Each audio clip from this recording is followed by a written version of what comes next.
Okay, so without any further delay, we will welcome you all once more. You can use the chat feature if you want to, let us know where you're from, and the city and state would be great. And I'm going to ask Emily to take it away. We'd love to know if any of you are currently teaching group classes too, or if you know what your familiarity is with group teaching and RMM. That would be wonderful too. And it looks like we still have some folks that are not muted, so just make sure that you go ahead and mute yourself and stay that way if possible throughout the presentation, just so that we don't have any any background noise. Anyway, my name, Nan, go ahead and move this to the next screen, if you will.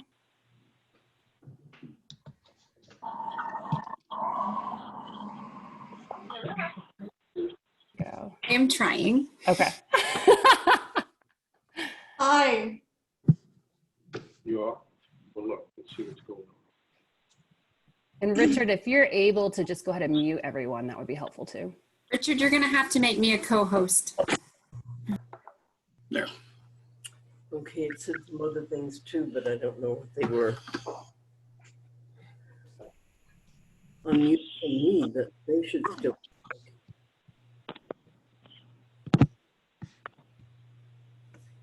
All right, Nan, you are admitted now. Okay, do you want to do video? Do you want to do? I'm trying to go through and mute some folks here. Okay.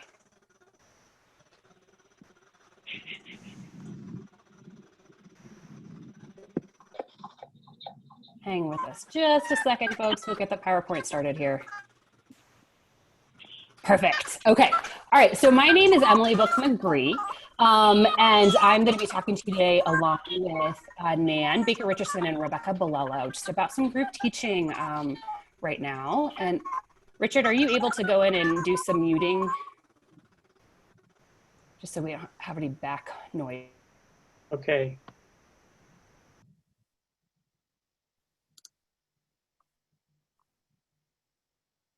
Does that work? Yes. All right. Thanks, folks, for your patience here as we figure this out. And if any of you didn't hear Richard at the beginning, we're going to have about 10 minutes at the end of the presentation today to answer any questions that you might have. So just go ahead and post them in the chat box. And if you wouldn't mind sort of directing them to someone, if you've got a specific question towards someone, that would be helpful as well. Richard's going to monitor those and he'll ask and compile them at the end of the presentation. So today we're going to be talking about group classes that fit into the recreational music making, or RMM, category.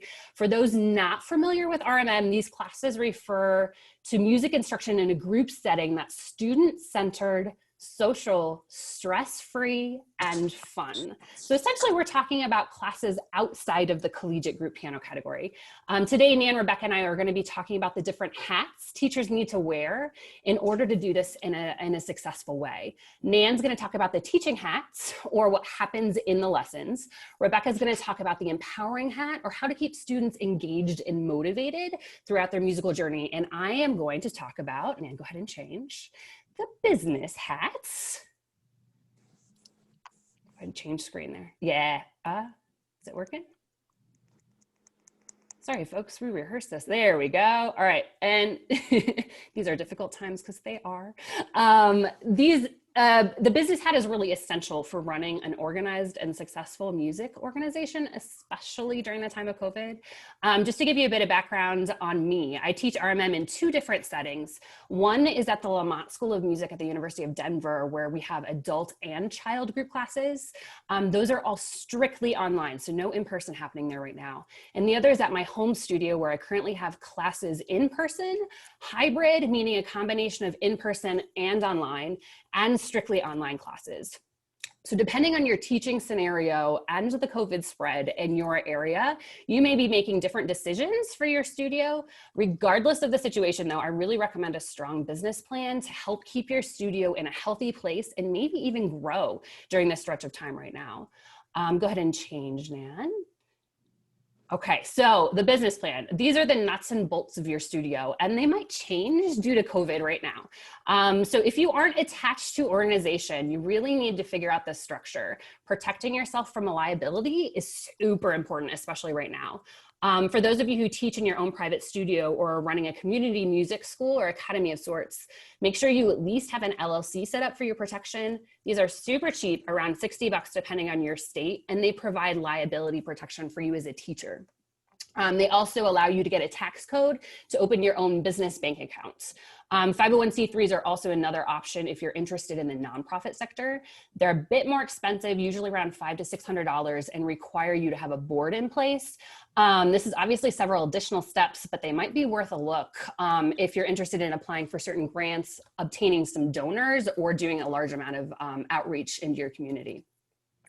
Pricing. Here's where you need to be aware of your community and what the going rates are, just so that you don't price yourself out of the market. And you also might take into consideration, especially right now, some families might have more financial constraints than typical. To give you an example, between the three of us, Nan, Rebecca, and I, we charge between $20 and $28 per 60-minute group class. This might also be the time to offer some scholarships if you can, sibling rates, or group discounts to families if you're able to. And think about your tuition, when and how you want to collect this, and can you make it touch-free?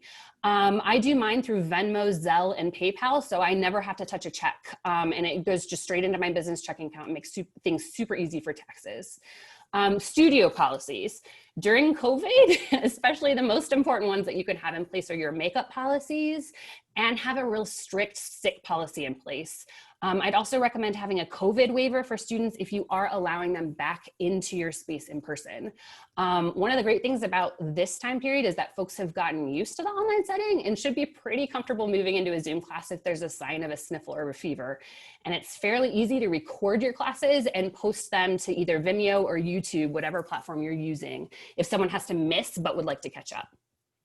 Also think about if you'd like to require any online subscriptions for your studio to places like Tonaro, Innovative, Piano Marvel, or any apps that you might use together. That would make things easier if you are remote. Okay, obviously we all need to make some money to live, but it's important to also set aside some money for your business. Consider it's additional expenses for your online lessons. We're going to talk about this more in a minute too.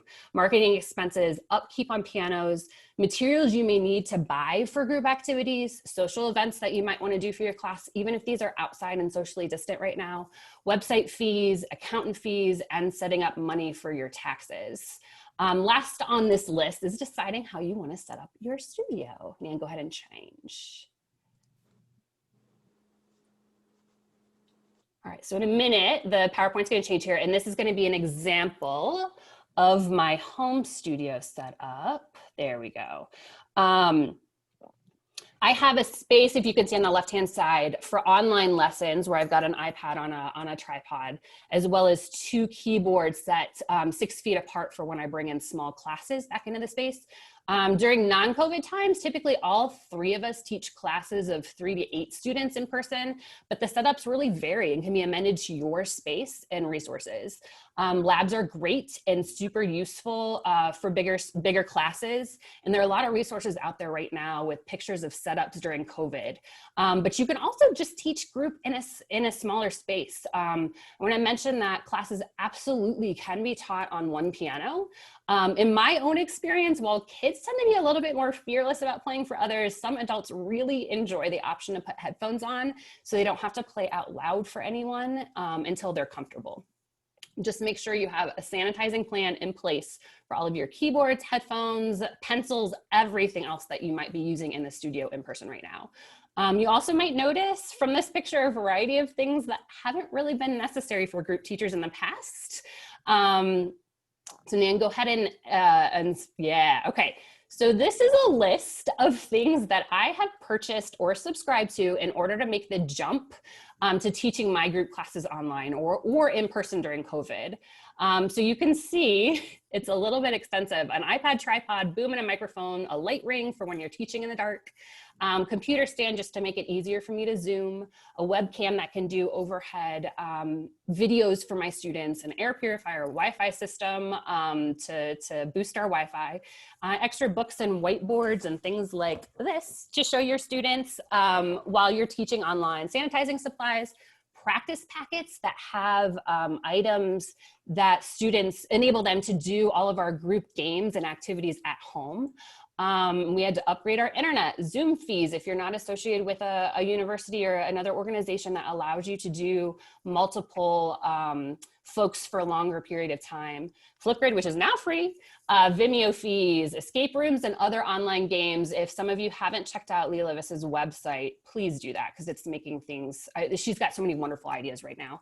Webcam software, apps, digital badges if you want to give your students stickers remotely, Tonaro, Sight Reading Factory, and so many other online websites are out there right now.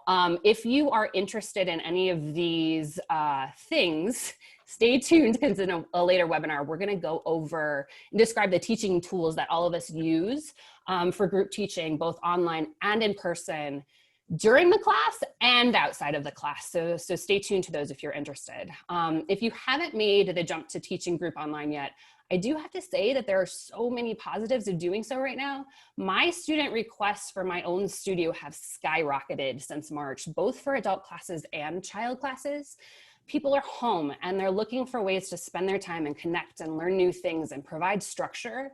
And thankfully, piano is one of those things that can be done really well online. If you're looking to grow or build your group studio right now, I have a couple of recommendations for you. I'm gonna go ahead and change. Okay, so one of the tools for starting or growing your business is your website. There are low cost and free options like WordPress out there that really make the setup easy. If you upgrade your account to a business account, you will also have access to other options like posting videos and webinars for your students, additional photos, building in analytics so that you can see the traffic to each page on your site, and adding in plugins that will do things like allow you to scroll student testimonials at the bottom of your homepage. If you have a business account set up, you can also get Google Suite, which grants you access to a separate calendar, Google Docs, and allow you to choose a specific email with your organization's name on it. Google Ads can be extremely helpful in reaching new communities. These are a pay-per-click advertising option that direct people to your website for information when they Google specific search phrases. I'd highly recommend contacting the customer service representatives to help you set this up. That is a free service if you set your budget to pay a certain amount for a number of days. It saves loads of time and they can help to direct you in the most successful wording. Google My Business, you need to register your organization or studio. They're gonna send you a pin to register with if you haven't done this already, which is a postcard, which is ironic since it's Google in 2020, but that's the way it happens right now. So that you can appear in the map section when people Google. So allow your students to submit Google reviews online, which really helps boost your website higher in searches and adds credibility as people are looking through their options. Use your website to embed contact forms and registration forms so that people can list their emails, questions, or register for classes no matter when they're looking for information. Your website can also offer an option to pay online, which is easily doable through PayPal. Post all your studio policies that I mentioned earlier. This is a great resource for new and continuing students alike and helps keep the lines of communication open. A blog, essentially, or especially one that is frequently updated, is another way to help improve your SEO or search engine optimization, which basically means that your website will appear higher in the organic searches. Perhaps the most important is your content though. Be clear, be concise, and make sure you're utilizing commonly searched phrases in your content. Include pictures and add tags into each section of your website to really help the Google bots find you. Okay, now go ahead and change. Okay, since we are likely not going to be able to get on Oprah for our marketing plan, it's also important to consider some marketing options for your studio if you want to continue to grow and reach new communities in your area. Go ahead and change. Okay, first, I'd really recommend getting a logo. There are online logo makers that you can utilize or consider making a trade with a local graphic designer for piano lessons, or call your closest university to see if one of their graduate students would like to do one on the cheap. Either way, this makes you look more official and can help community members start to recognize who you are. We're visual people, and visual things help when you're trying to get people to remember you. Use your current students. Offer perks for referrals and submissions of online Google reviews. And if any of you have listened to the podcast Startup, which is a fabulous podcast that just kind of talks through the beginnings of organizational setup, one of the things that they talk about is a 2-minute elevator speech.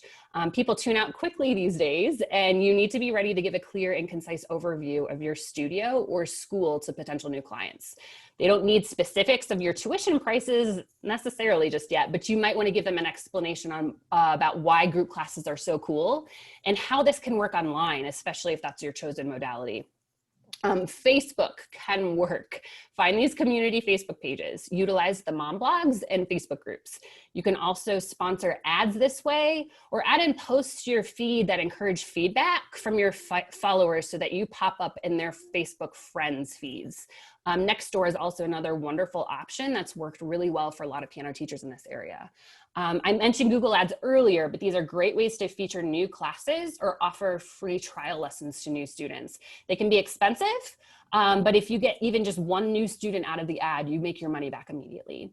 Most importantly, make friends and build partnerships and relationships. If you're trying to build your kiddo group classes, see if you could help out your local elementary music school teachers with some online content or webinars, or better yet, volunteer to teach a group piano class online for them.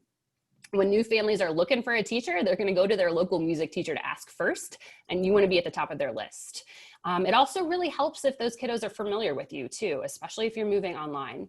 If you're trying to teach a group class and don't have the space to do so, go chat with your local piano retailer and talk to them about the benefits of holding a group class in the store if it can be done in a safe way right now, or even sponsoring an online class if it can't.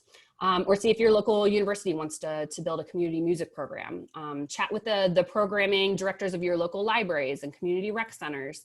Consider volunteering in your local HOA board to meet people, or Chamber of Commerce, or whatever is in your area. Even if these relationships don't seem directly beneficial to you immediately, word of mouth is important, and the more people you know, the better. Find new communities. Most locations have locations have local mom groups that offer discounts to their members. See if you can be a sponsor or listed in their business list. You can offer to donate coupons or gift cards or benefits or fundraisers of local schools or nonprofit organizations, which are tax deductible and super helpful come April. See if there are local newsletters in your nearby neighborhoods, and see if they'll do a feature in your organization or studio, or do a student spotlight. Most of all, be creative. Market strategies are not one size fits all, and they're going to change depending on your community and the program that you're trying to build. Keep trying new things and use your music teacher communities to help brainstorm when you need.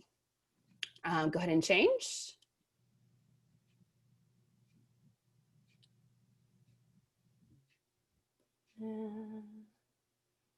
Man, we lost the PowerPoint, which you can see. Okay, one more.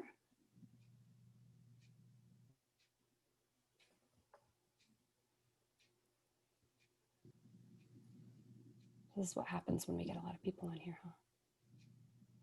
Can you go to the next screen, Dan? I'm trying my best. I'm so sorry. It's okay.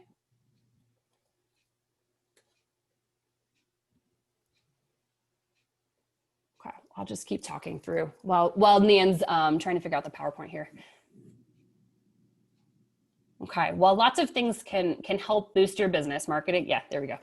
The most important thing is customer loyalty and word of mouth. RMM and really piano teaching in general is all about relationships. Care about your students, know about their lives, and tell them about yours. Make sure your students are getting to know each other and developing loyalty to their other classmates. Especially right now, we need to check in on our tribe and really take care of them the best that we can. Be responsive, respond to your emails in a timely fashion and return phone calls. Find activities that the whole family can participate in. This is a great way that I've gotten parents of younger kiddo classes to join my adult RMM classes. This could be an online recital, a Zoom gathering, an outing to an outdoor concert, or give your students musical games or duets that they can play at home together. Find ways for them to do this together, and it will become part of their family life. Ask for feedback and adjust as needed. Talk to your students about the session lengths, semester breaks, online resources, or anything else that they might have feedback to, and switch things up when you need to. This allows them to buy in and be a part of the process, and that really builds loyalty and makes for lifelong clients.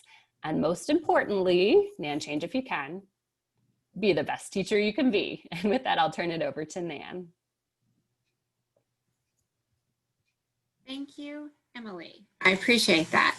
Hello, my name is Nan Richardson, and I come to you today zooming in from Salisbury, Maryland, and it's a pleasure to be here with you this afternoon. Like many of you, my teaching schedule is far from boring. And depending on any day of the week, you might find me teaching a group lesson at the university for undergraduate music majors. You might find me teaching general music in the public schools. You might find me teaching an RMM class to adults in the community, or private lessons to students of basically any age. So it goes without saying that I truly believe music is for everyone. And music is for everyone. It's for us. It's for people who have made their careers out of music, but it is also for the exhausted parent who finds lessons to be therapeutic and restorative, especially right now in the middle of a global pandemic. Music is for the retired adult who has finally found time to fulfill their lifelong dream. Music is for the 8-year-old who really likes to play but needs that structure and needs that support and discipline. Music is for the teenager who needs a place to belong. Whatever the case may be, music is for everyone, because music is part of our humanity.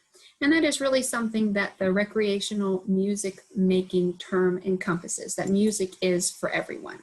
We're having a little bit of trouble with our screen share, so I'm gonna do my best to get this going again. I am not sure why it is difficult, but that's okay. There we go. So music is for everyone. And I find that regardless of what I'm teaching, I can find that I am teaching in one of two categories. I'm either teaching student-centered or I'm teaching teacher-centered classes. So let me help in determining what these mean, the differentiation between the two. For example, an undergraduate music major, a class for music majors, students who are completing piano proficiencies to get a degree, that would be considered teacher-centered. The teacher makes the syllabus. The teacher comes up with the exams. The teacher determines what the student needs to do and demonstrate in order to pass the class. So that would be an example of a teacher-centered class.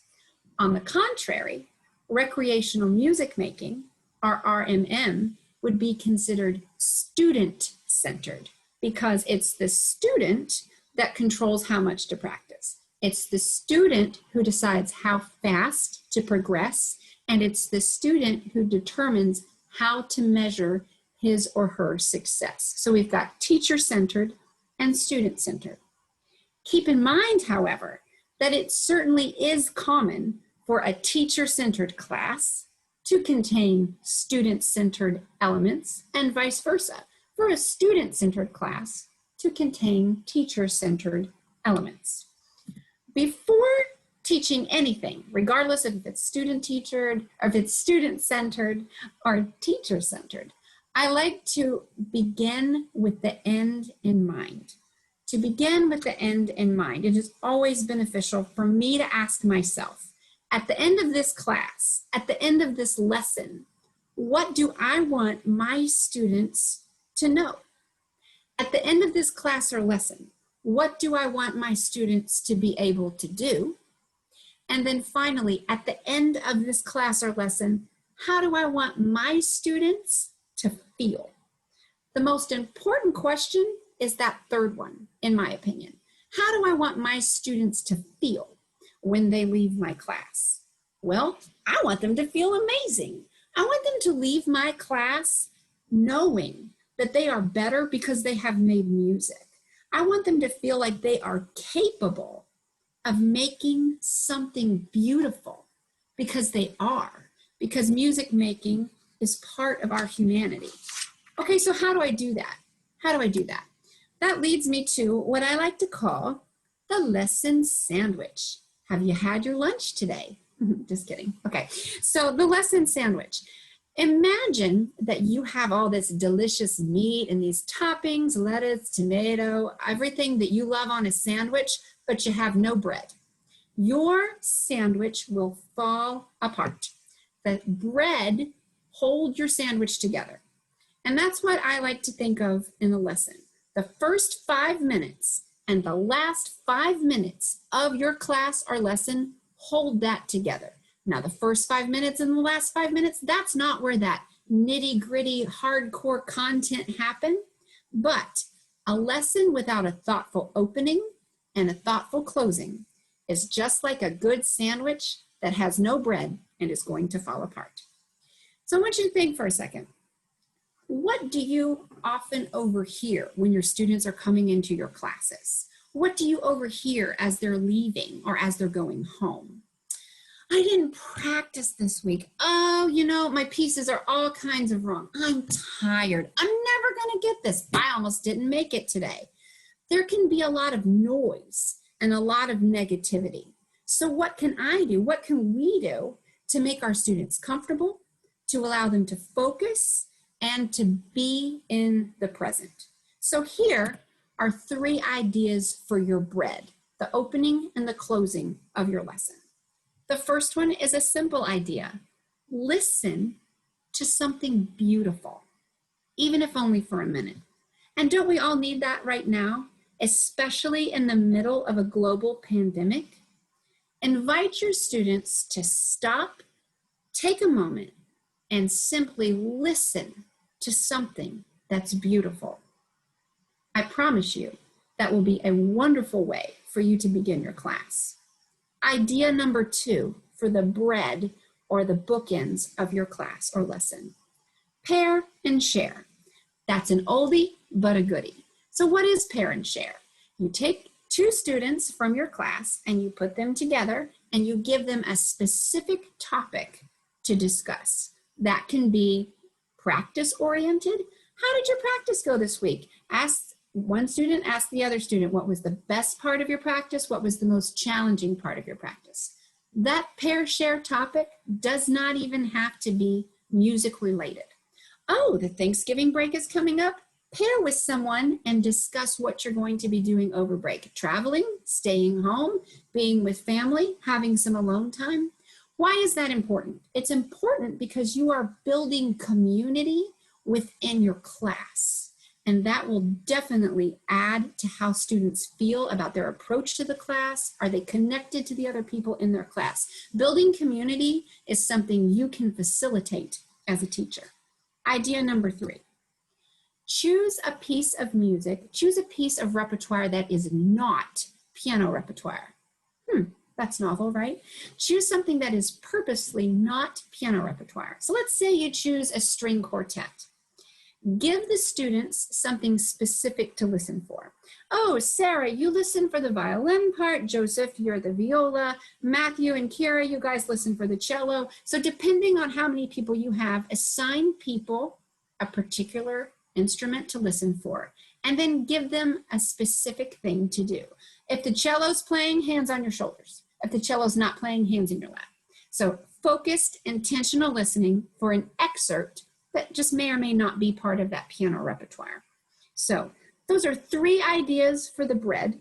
They're just 3. There are many things you can do to start class thoughtfully. But here are some takeaways about those 3 ideas. Not one of those examples would have to take more than 5 minutes. No one is put on the spot or made to feel uncomfortable in any one of those activities. Nothing about those activities has anything to do with content from the prior lesson.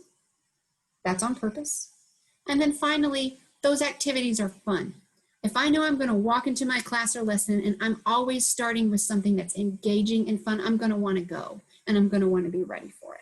So the bread matters. It's important how we start our class. So as you progress toward the meat of your lesson, that content that you're going to focus on, keep in mind that it is you as the teacher, it is us, we are in charge of the pacing.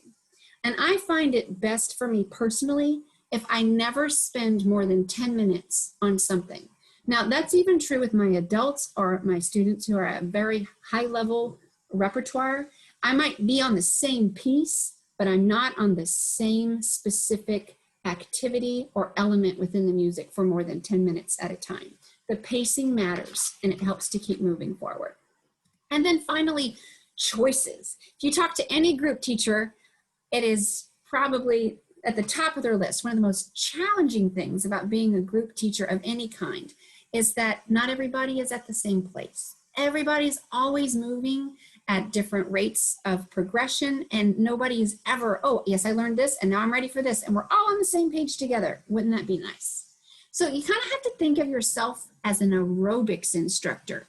Maybe you are also an aerobics instructor. Probably not, but maybe one or two of you are. So you think, okay, you're in an aerobics class, and you're like, here's the high intensity level. All right, go for it. Oh, wait, but if maybe you're not in that good of a shape, here's your low intensity level. So what kind of choices are we giving our students within the lesson so that they can feel like they are progressing toward a goal, but still participating if they're not ready to do what we're asking everyone to do at the same time? So I'd like to provide some choices for you. And I've got 11 here, and you will have access to this PowerPoint if you want to go back and read all 11. But I'd like to just highlight a few of them. So if you'll take a look at example number 4.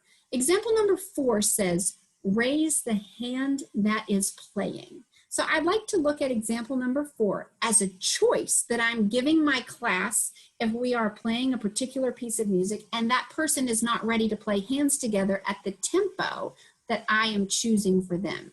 They can choose to do choice number 4. All right, so I've got a video or an audio clip here, and it's going to play what's on the adjacent side of the screen. This is an arrangement of I Walk the Line, Johnny Cash, by Brenda Dillon, who's actually on this call. Thank you, Brenda. And this comes from her Piano Fun book. So as we listen to this, I would like for you to raise your left hand if the bass staff, if there are notes in the bass staff, and raise your right hand if there are notes in the treble staff. All right, so here we go.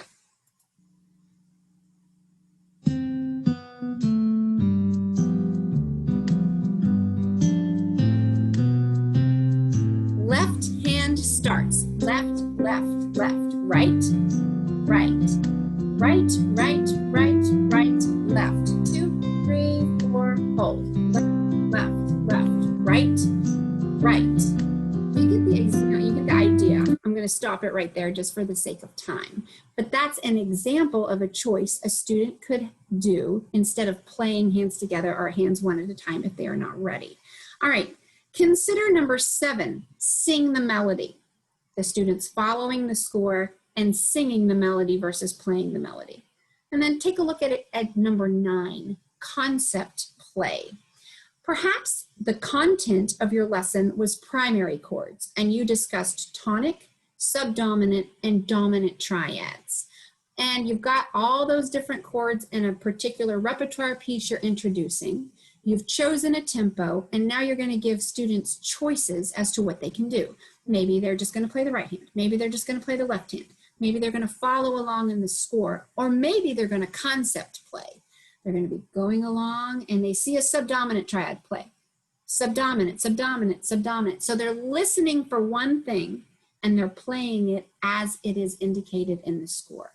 So I have found that providing choices ensures that everyone is engaged on a level in which he or she is comfortable.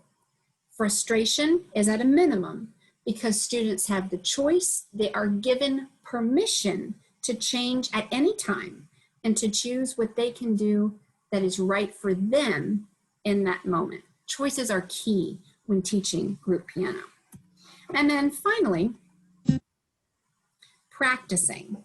Speaking of minimizing frustration, being sent away to practice can be a great source of frustration, especially if we are not clear as teachers as to what it means to practice. So I'd like to share with you an example of a practice guide that I send out with students. So there are 3 sections in my practice guide. There's a section for topics that are covered in class. There's a section for pieces that we have played or touched upon in class. And then finally, there's a section for activities to do in addition to practicing the pieces listed above. Talking about what to do in practice is one thing, but providing written instruction is really helpful. Most adults appreciate a written guide as a resource when they're sent off to practice on their own. And in closing today, I would like to leave you with this quote by Maya Angelou. People may not remember exactly what you did or what you said, but they will always remember the way that you made them feel. Upon leaving my class or lesson, if a student feels frustrated, stupid, less than, embarrassed, talked down to, that's on me, and eventually they will not come back. If a student leaves my class feeling capable, in control, comfortable, they will continue their musical journeys. It is my job to facilitate this feeling. People may not remember what you did or what you said, but they will always remember how you made them feel. So with that, I'm going to turn it over to my friend and colleague, Dr. Rebecca Bellelo, who is joining us today from Baton Rouge, Louisiana. Rebecca. Thanks, Nan. Hi, everyone. My name is Rebecca Bellelo, and like Nan said, I'm joining you today from Baton Rouge, Louisiana. And I am in my studio, so you might hear some practicing that's going on in the background, some different rooms and things happening here. We are having in-person lessons as well as online lessons here, and so we do have some people here, so I hope that's not too distracting for us today. But I'm really excited to share with you the 3rd hat a group piano teacher wears, and that is the empowering hat. I think that word is meant for 2 ideas today. It is for you as a teacher, you're teaching your students the ways that we can empower them through being a great teacher, being that best teacher that we can be. But it's also a word to consider for yourself as a teacher, an artist, a small business owner. So feeling empowered in your career and in your work that you do with your students. So I'm going to discuss how to support a growing, thriving group piano program as an independent teacher. And I'm also going to talk about short-term and long-term goals that I consider important, and then also a motivational strategy that I use in group classes with students who I have had a long time, something that works for me. So the word that I am going to emphasize today is the word build, and you'll see that on the PowerPoint. You're building a program, you're building a community. You've heard that word today. I would even say you're building a culture of music making for everyone, right? Right in your group classes. And I think that's on our big level, our macro level. And so even in our group classes, we want to remember it is important to think of that big picture, but then we do have to get to the individual level as well. We have to get to the individuals in our classes. And so we want to help build that musician right within each person to help them reach their full music potential in the classes. So we can go ahead to the next slide. Our first short-term goal with our group classes, this was touched on a little bit today already, is to build your relationships. Build relationships with your classes. Yes, you're going to get to that music making and you're going to get to the music playing, but I think you need to look at that whole person and their whole needs, and gosh, especially right now, their emotional needs. I also think that if a student is in a group class, then they have sought that out because they want to experience making music in a group, in an ensemble. And so helping foster those relationships is really important. And I do think it happens from the very first class. That first class meeting is so important. If it's with adults, if it's with a children's class, that just really sets the tone for your program, for your community. So you just want to be thoughtful about that. This will be different for your different groups. Again, the ages of your classes, if it's kids or adults, certainly the stage of life that different adult classes are in, certainly depending on your personality, and if you are teaching online or if you're teaching in person. But you want to establish that trust between yourself and your students, and also the trust amongst the students, because they are being vulnerable in a sense, being in your class. So how do you do this? How do you build a relationship? You do that like you would build a relationship outside of your work. You talk to them, you get the students talking, you talk about yourself, and you listen when we have these exchanges and these conversations. So get them talking. One simple thing that I've found that I think are really, really fun cards. They are available on Wendy Stevens' website, composecreate.com. They're called Music This or That cards. It's kind of similar to what Nan said, that something that she uses with the pair, with the students when she puts them in the pairs. So would you rather, the cards will say, would you rather be first or last in a recital? So they would pose a question and give the students a choice to talk about. Would you rather practice in the morning or in the evening? Would you rather play a song that makes people laugh or makes people cry? So just really great fun questions that students can answer from that very first class meeting, and some that students can answer if they have played the instrument a little bit longer. So after you have started that conversation and the classes have that tone set, you want to continue dating your classes, continue to get to know them, investing time with them and continue to get to know them. So these are some things that I've done in the past with my classes. And again, these will just look a little bit different right now, depending on if you're online or if you're meeting in person, and just what exactly you can do in your area.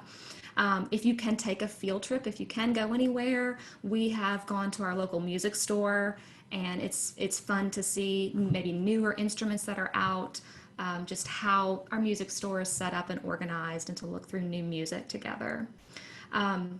Certainly going to a concert together would look different today, but with everything that's streamed online right now, that can be a fun option if you can do that together as a group, or even just from your individual homes. And then I do think it's important that you eat a meal together with your class at some point. If you can be together, if you maybe can have a picnic and be spaced out appropriately. But I've had great luck with potlucks. Those are really fun to bring food together. And then students can even play in the background while we're all eating and enjoying our time together. Students can play, and that can be their light performance with that. So that's our short-term goal, is to build those relationships. So our long-term goal then is we're going to get to work. We're going to build those lifelong musicians. And this is where we have to get to those individual students in our groups. So I'm actually going to we can go ahead and go to my next slide. I'm going to show you an overview of my schedule of classes for my year, for my entire year, because this outline is what serves as my framework for how I decide what I want to try to cover in each course. And as Nana mentioned, I do let my students have a lot of choices as far as what we do, but I do kind of have to have an outline and help guide our students, certainly, with these choices. So my classes meet for 16 weeks in the spring semester and 16 weeks in my fall semester, and those are broken up into 2 8-week courses. They're back to back, but 2 8-week courses. And then my summer varies from year to year, but we typically meet like 4 to 7 times over summer to have some meetings. My adults, I'm going to be honest, they'll say they'll forget everything if they don't meet with me over summer. So we still have some summer classes together. So having a schedule like this and the courses broken out like this helps guide me in terms of picking out repertoire activities, and just other supplemental things for my classes. It even helps when we're picking out our holiday music and to give them enough time to learn that music. So we can go to the next slide. So then for each new course, each of those new 8-week courses, I do try to have a course topic. So it's centered around whatever you want to pick, a new musical skill, a concept. That can be anything from a new chord progression, a pattern, learning a new key, a new technique pattern, a new rhythm, a pedaling, a new musical emphasis of something, and even a new genre of music that maybe you haven't played together. But this is just what grounds our class. It's our class goals, and then everything fits into that. So the slide here on the PowerPoint is just showing you some of the things that you could do. If you are working from a method book, you can certainly use the outline that's already provided, in the method book, and just pull those topics from there, certainly. I also want to mention too that when I do this, it reinforces that my group classes, we're all working on the same material. We don't let students pick and if they're working on individual things, outside of class, but certainly for what we do together, it's all the same things. And then if I do need to pick supplemental material for maybe a quicker learner or faster student, everything still falls into that course topic. So the next thing I'll mention is a motivational tool that I use with my group classes, and it's a learning cycle called the Rhythm of Learning. And this idea was proposed by Alfred North Whitehead, and this cycle just describes how people learn naturally. It's not specific to music, but just how people learn. And I use this when I need to rethink about my sequencing, my pacing for a class, and how I want my students to progress through music. So the cycle is made of 3 stages. The first stage is called the romance stage. And this is when a student, maybe is first coming to the piano, very interested. The student's very curious. There's a sense of freedom here. There's no pressure to cover a certain amount of material. It's romance, right? So an example of this for music could be just ask your students to find a song that they like, maybe something new, maybe a different genre, and bring it back to the class, and we'll talk about it. So the second period is the precision stage, and this is a necessary period of developing techniques. So the romance is still present, but learners are needing to gain that knowledge and skills because they are interested and they need this growth, they need this development. So for music, an example of this is just really the way our practice looks when we want to improve something. Find your work zone, find that challenge spot in your music, circle this, play it, repeat it, work on this, and then discuss what did you notice, fingering and rhythm and all the musical elements here, getting down to the nitty-gritty of practicing.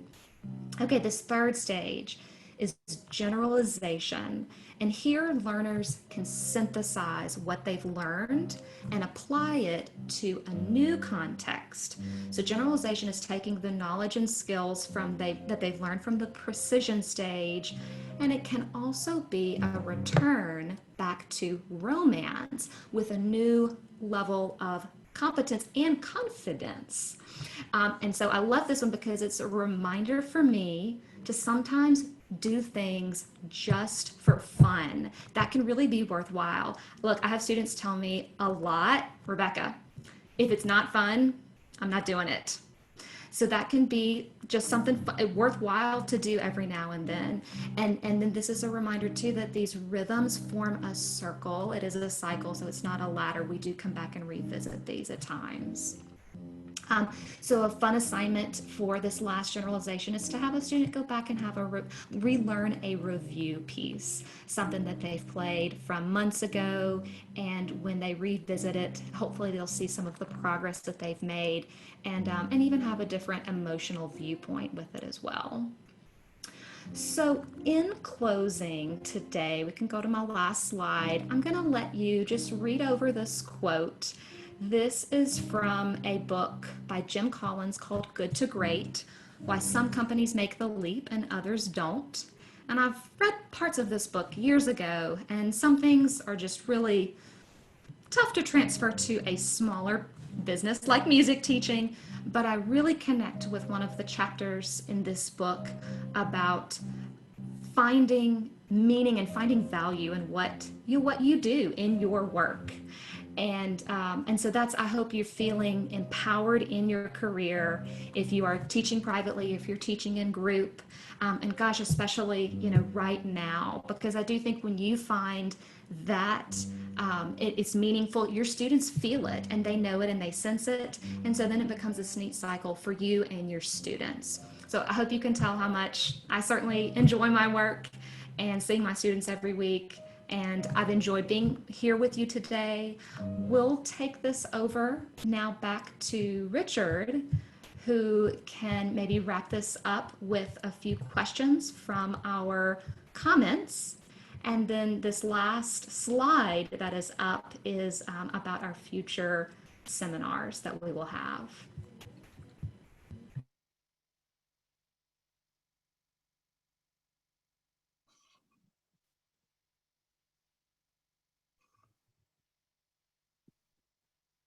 You're muted, Richard. My apologies, my apologies. Thank you, everybody. All right, so we do have a couple of questions. One comes, one second here. Well, my timestamps all of a sudden disappeared, but somebody wanted to know,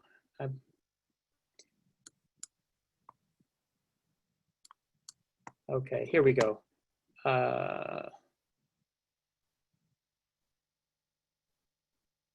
Can someone, and this is a general question, can you, from JC Flowers, can you explain more what, quote, local mom groups are, unquote?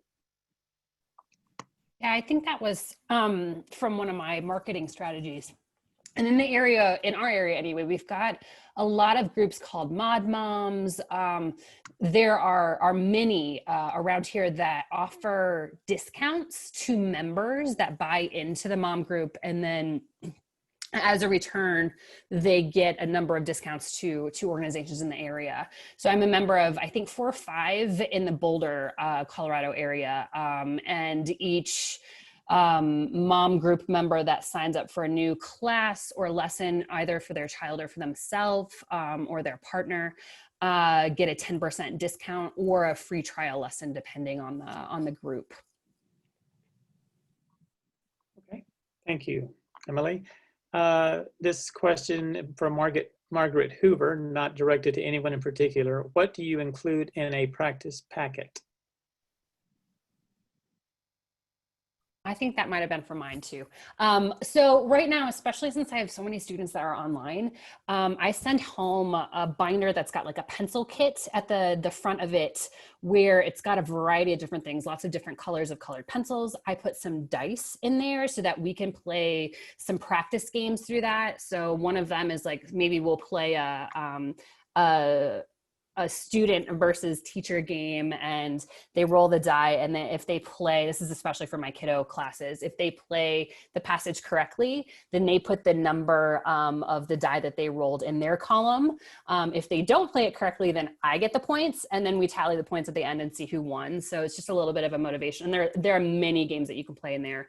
I have a little emoji cards where if we're doing a composition or improv activity, they can do a happy face or a sad face or a concerned face or surprised face. I have paper clips in there so that we can keep track of the number of times we've practiced. All of those are just kind of resources for games that I use during my group classes, especially with my young ones, to keep them engaged and also give them some practice strategies when they're at home by themselves. Okay, great. This one comes from Catherine. Where can we find the list of choices again? This was an excellent idea to include many levels of piano. The choices, if you look at the bottom of the screen right now, it says website for National Piano Foundation, pianonet.com. If you go to this website, probably by tomorrow, Richard will have this whole presentation as the screen is shared, and then all those 11 choices will be on one of those PowerPoint slides. Okay, all right, we'll take maybe one or two more. This is from Constance. I am transitioning back from Zoom lessons to private in-person lessons. This discussion made me think that it would be good to add some group virtual lessons to get more of a sense of community. How would you structure this type of class, perhaps mixing students of different levels?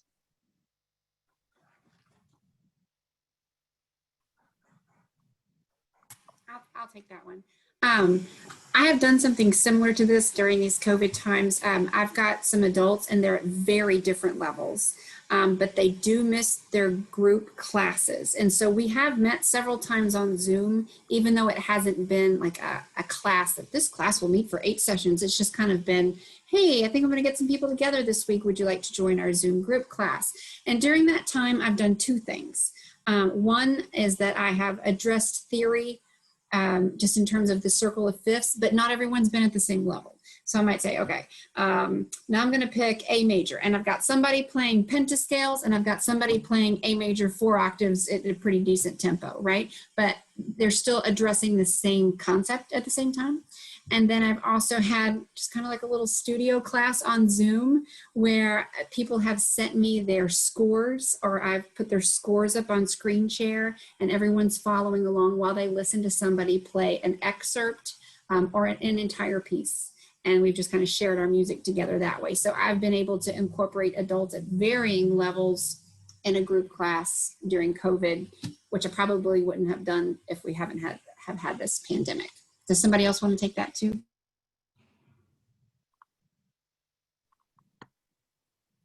Yeah, I will piggyback on Nan a little bit here. I've done Zoom group classes and Flipgrid options for my younger kid classes too that have worked really well. And sometimes we'll have a portion of the class where it's performance-based and they can show off what they've been working on. And we'll do things like composer corners, or we'll maybe have an improv section together where I will hold up a little theme or something that we'll be improvising off of, whether it's a harmonic progression or a melody.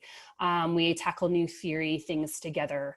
I think there's a variety of things that you can do. Again, just make sure that you are thinking about whatever topic it is at a variety of different levels, and make it accessible, and make sure there are enough choices there for your students to opt into what they are comfortable with.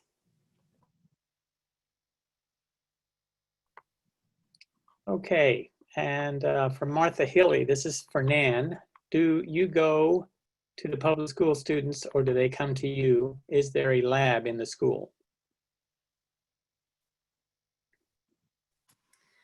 Well, I'm there full time, so we don't have a lab in the school, but we do many things in groups, and it's not necessarily piano based. It's general music based, and sometimes we throw some piano things in there, and sometimes we don't.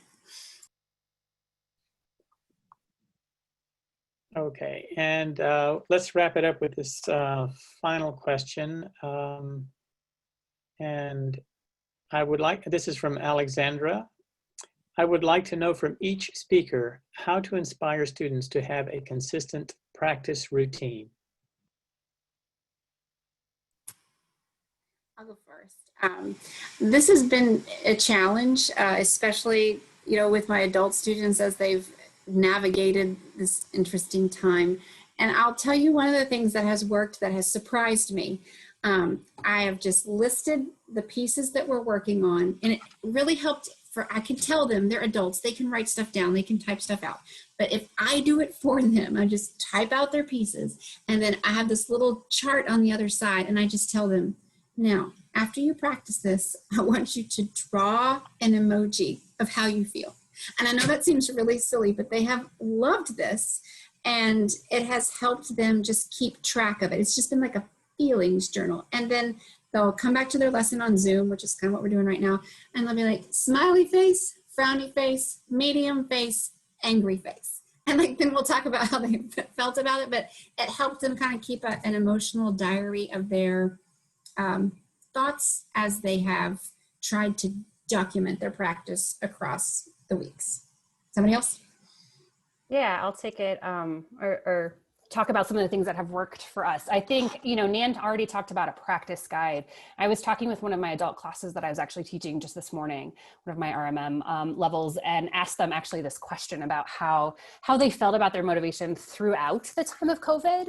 And they kind of told me a little bit about what was important for them. And at first it was just about providing structure. So they would talk about making sure that they were practicing during the same time every day. And that sort of, especially during the time of COVID, gave them something to look forward to that they could feel successful about. Practice games, I think, are really important. Practice partners. I have my adult classes send a performance video to each other, and my kids actually too, so that they can kind of give an update with one person in their class, and I change up who their practice partners are, but that can kind of help build that camaraderie aspect, especially from a virtual setting. And then I see a couple of folks have asked about Flipgrid. So Flipgrid is basically an online platform where students can go in, and again, this is free to any educator. They can go in and they can post a video. Kids really like this because they can put a selfie on there, and then they can also react to other people's videos. So for example, this past spring, I had them all do a Flipgrid recital of sorts, since we couldn't do like normally I do like adult soirees or things of that nature to get them in the same room together. So they each posted a performance and shared something that they loved about the piece. And they could each react or give a smiley face to their co-conspirators in their classes. So, and that sort of made it fun. So I'll let Rebecca answer. Sure. I guess I have maybe two ideas. Even this past week, my class came in and they all said it was a tough week. And I think just emotionally where they were at, they just all seemed to say, yeah, not much happened. So I just got them talking. I said, tell me about practicing. And that was it. They were able to just discuss what they had done, just what they were thinking about during the week. And it was just for them to share more with each other than with me, but with each other to share their ideas about what they did do, what worked for them. And I love when they talk because they always find something from another person that maybe they didn't think about before, or they just needed to think about again, maybe in a new way. They learn from each other. I love when they learn from each other because I don't often have that same viewpoint. Being someone who's played music a long time, right? They can be almost better teachers in some ways for the other classmates. I teach a lot of retirees in my adult classes. I have actually suggested to them before to make an appointment in their day to practice because they find that either they have so much free time, if they're newly retired, they have so much free time that can be just the feel of not having any organization, any structure to their day, or either then they're super busy with things that they've decided to volunteer for and grandkids and on with family commitments. And so I said, look, if you know your days are busy and plan out your weeks, plan out when you want to practice, because we usually hold 2 appointments. So if you know you're going to practice piano at, your morning time or afternoon time, you pencil that in, and I found that helps some. Okay, well, thank you all. Thanks to Rebecca and Emily and Nan for your wonderful presentations. And as Rebecca mentioned, the upcoming webinars are on your screen there. As you see, we have 5 more. We're going to do 6 this semester, 2 in September, 2 in October, and 1 each in November and December. And please take note of the time there. Though we started at 1:30 Central, today we're going to move it up to 1 o'clock Central, hopefully making it easier on your schedules. And again, you can find a recording of this as well as a copy of the slides at pianonet.com, most likely by tomorrow. And I want to take this opportunity to thank MTNA for partnering with the National Piano Foundation to bring you these webinars. And these webinars are made possible in part by a NAM Foundation grant that we received. So our thanks to them, and thank you all for joining us. We hope to see you in a couple of weeks on the 24th. And until then, may you all have great teaching. Thank you. Bye-bye.